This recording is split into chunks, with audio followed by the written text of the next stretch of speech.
Tes, ya. Selamat siang, terima kasih masih Bapak Ibu masih berkenan untuk tetap tinggal untuk kita sharing dan diskusi bersama karena materi saya adalah materi terakhir dan ini juga sebenarnya sharing singkat saja dan melanjutkan dari materi-materi pembicara sebelumnya dan juga sebenarnya sudah cukup banyak disinggung sebelumnya ya, baik dari materi-materi sebelumnya. Tapi mengapa kami juga merasa, kami dari Dokmit Free Indonesia merasa ini juga isu penting yang juga perlu kita singgung dan kita bahas gitu ya, karena memang ini yang sedang terjadi dan masih terjadi dan juga ini merupakan fakta juga terkait salah satu faktor kontribusi juga dalam penyebaran rabies dan kita tahu bahwa juga sebenarnya ini bukan isu yang terjadi di salah satu wilayah saja, tapi ini juga terjadi di mana-mana dan bukan hanya di satu wilayah, misalnya di Pulau Jawa atau mulai pulau provinsi-provinsi tertentu, tapi ini terjadi secara nasional. Dan apa yang kita ingin sampaikan di sini sharing informasi dan juga mengapa ada banyak keterkaitan dan apa dampaknya juga ya dengan perdagangan daging anjing.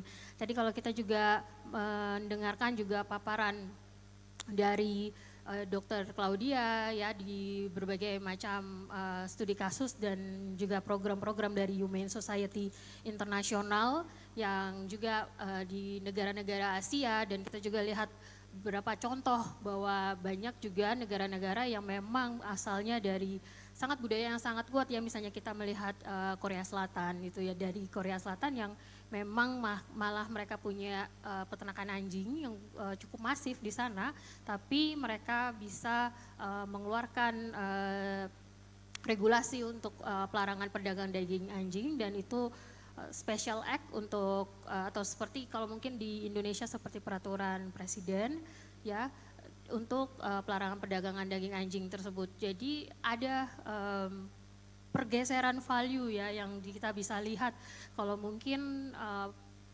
value dari hewan kesayangan kita bisa bandingkan mungkin 10 tahun yang lalu pas dan saat ini sangat berbeda dan kita juga melihat bahwa ini juga isu yang perlu dibahas tidak hanya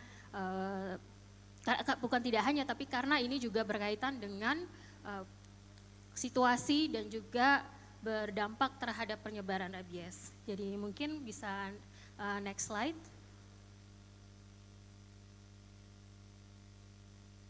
Slide sebelumnya.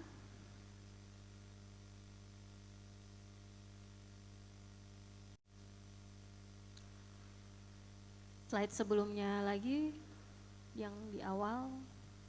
Baik, terima kasih. Ya, jadi mungkin secara singkat di sini saya Dr. Hewan Mary dan rekan saya Bapak Adrian, tapi nanti kita akan berdua nanti saat tanya jawab, mungkin untuk presentasi saya sendiri saja karena waktunya juga terbatas.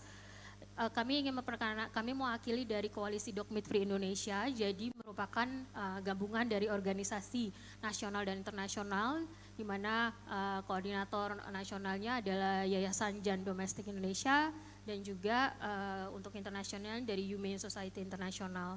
Dan koalisi ini sudah berdiri sejak tahun 2017, dan kita memang cukup aktif, khususnya memang di wilayah pilot kita di Pulau Jawa dan juga beberapa wilayah lainnya termasuk juga Sulawesi Utara. Nah, mungkin next. Ya, ini adalah beberapa kegiatan yang kami lakukan di Pulau Jawa, tapi mungkin kita bisa next lagi untuk sharing informasi lainnya.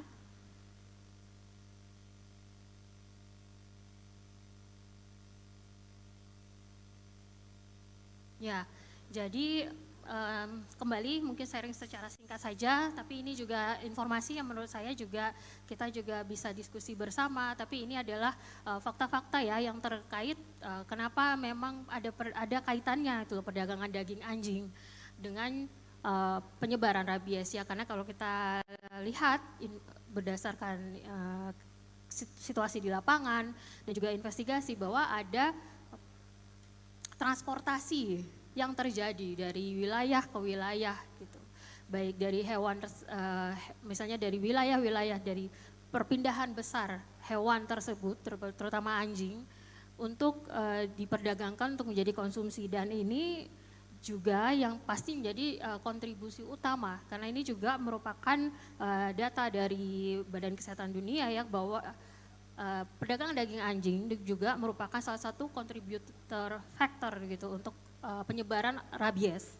Lalu juga ya ada resiko di mana nama baik Indonesia tercoreng. Ya kayak tadi juga sudah beberapa kali disampaikan bahwa ya memang value hewan kesayangan terutama anjing dan kucing, terutama anjing itu sudah bergeser saat ini, bahwa mereka punya value yang lebih besar, yaitu sebagai bagian dari anggota keluarga. Jadi memang ada kecenderungan ya untuk proteksi terus perlindungan. Jadi tidak bisa memang tidak bisa disamakan dengan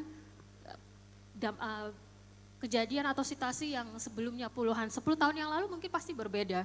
Tapi kalau kita sekarang berbicara terutama di generasi muda dan juga di masyarakat global, ini menjadi sangat isu yang sangat populer, dan karena memang sangat membuat mereka juga sangat prihatin gitu, karena memang bagi value bagi mereka kebanyakan ya karena memang hewan kesayangan adalah bagian dari keluarga. Dan ini juga tadi juga begitu banyak ya informasi ya banyak, karena ya nanti kaitannya pada akhirnya akan ke pariwisata. Oke, next. Dan ini tadi yang saya juga sampaikan kasus yang viral terakhir yang di Semarang ya, Bapak Kos ketahuan makan daging kucing, dan bagaimana itu reaksi dari masyarakat, dan akhirnya juga dikasuskan dan dilaporkan pemilik kos tersebut gitu.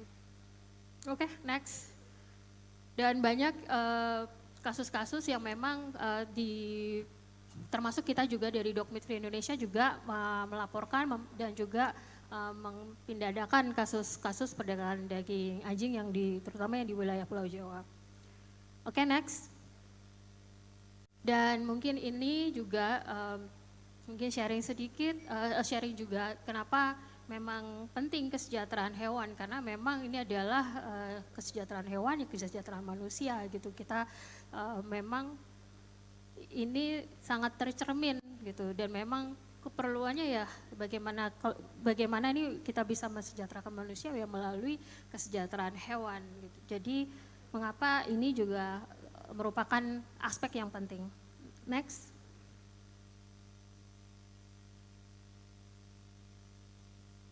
Ya, ini mungkin nanti bisa juga diskusi nanti. Ini terkait dasar hukum pelarangan. Mungkin next.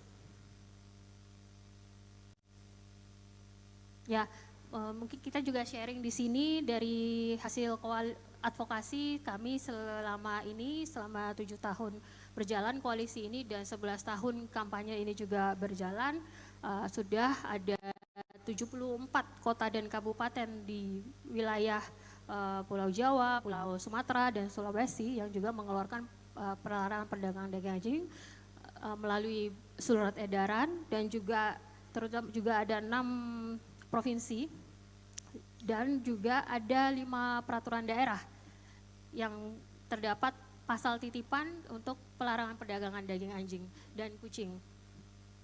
Oke, next. Dan di sini juga kita bisa lihat bahwa isu dari perdagangan daging anjing juga menjadi isu dan sorotan nasional dan juga internasional. Dan mungkin next. Ya.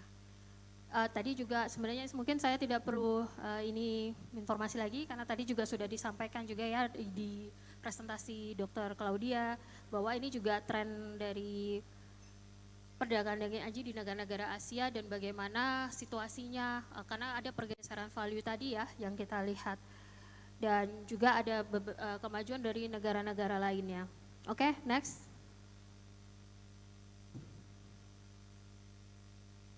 Oke, next.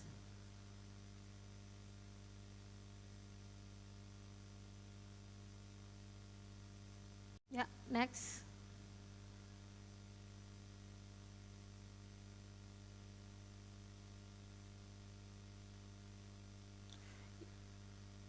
Ya, oke. Ya, jadi mungkin ini jadi presentasi slide terakhir kami.